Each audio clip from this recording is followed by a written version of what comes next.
Hello అండి, అందరూ బాగున్నారా?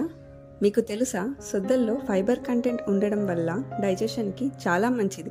అలానే దీనిలో కొలెస్ట్రాల్ లెవెల్స్ తగ్గించే గుణం ఉండడం వల్ల మన హార్ట్కి కూడా చాలా మంచిది.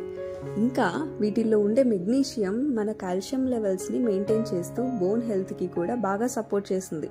ఇన్ని హెల్త్ బెనిఫిట్స్ ఉన్న సొద్దలతో ఈరోజు మా అమ్మమ్మ మా అందరి కోసం సొద్ద వడలు తయారు చేస్తుంది. అది ఎలా అనేది ఇప్పుడు నేను మీకు చూపిస్తాను. 1 కేజీ సొద్దలు తీసుకొని దీన్ని పొడిగా చేసుకోవాలి. గుర్తుపెట్టుకోండి, పొడి మరీ మెత్తగా ఉండకూడదు. ఇప్పుడు నేను వీడియోలో చూపిస్తున్నాను కదా, ఇలా రావాలి. ఈ పొడిని ఒక గిన్నెలో వేసుకొని పక్కన పెట్టండి. ఇందులోకి చిన్నవి అయితే 10 ఏలకలు, పెద్దవి అయితే 5 ఏలకలు వేసుకోవాలి. 2 కొబ్బరి గిన్నెలను తీసుకొని ఇలా చిన్న చిన్న పీసెస్గా కట్ చేసుకోవాలి.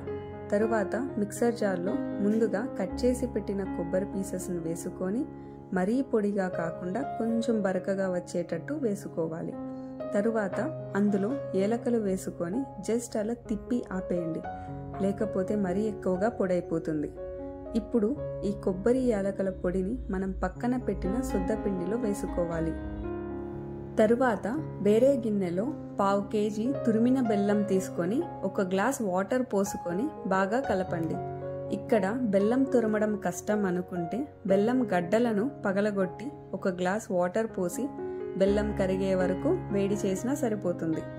ఇప్పుడు ఈ బెల్లం నీళ్ళని మనం పక్కన పెట్టిన సొద్దపిండిలో వేసుకొని బాగా కలుపుకోవాలి. అవసరమైతే కొంచెం కొంచెం నీళ్లను వేసుకుంటూ కలపండి. ఇక్కడే తీపి సరిపోయిందా లేదా అనేది కొంచెం టేస్ట్ చేసి చూడండి. కావాలి అనుకుంటే ఇంకొంచెం బెల్లం వేసుకోండి. నాకైతే ఈ స్వీట్నెస్ సరిపోయింది. పిండి అనేది కొంచెం గట్టిగా రావాలి, అప్పుడే వడ చేసేందుకు మనకు వీలవుతుంది. ఇప్పుడు గ్యాస్ ఆన్ చేసి బాండల్ పెట్టుకోండి. అందులో తగినంత ఆయిల్ వేసుకోండి. ఆయిల్ బాగా వేడెక్కినాక మనం కలిపి పెట్టిన పిండిని ఇలా చిన్న చిన్న ఉండలుగా తీసుకొని వడలాగా చేసి కాగిన నూనెలో వేసుకోవాలి. వడలు బాగా కాలాలి, అంటే ఎరుపు రంగులోకి రావాలి. మరీ ఎక్కువగా మాడకూడదు, ఎరుపు రంగులోకి వస్తే సరిపోతుంది. అంతే, టేస్టీ అండ్ హెల్తీ సొద్ద వడలు రెడీ. ఈ రెసిపీ మీకు ఎలా అనిపించిందో కింద కమెంట్స్లో చెప్పండి. Do like, share and subscribe. Thank you.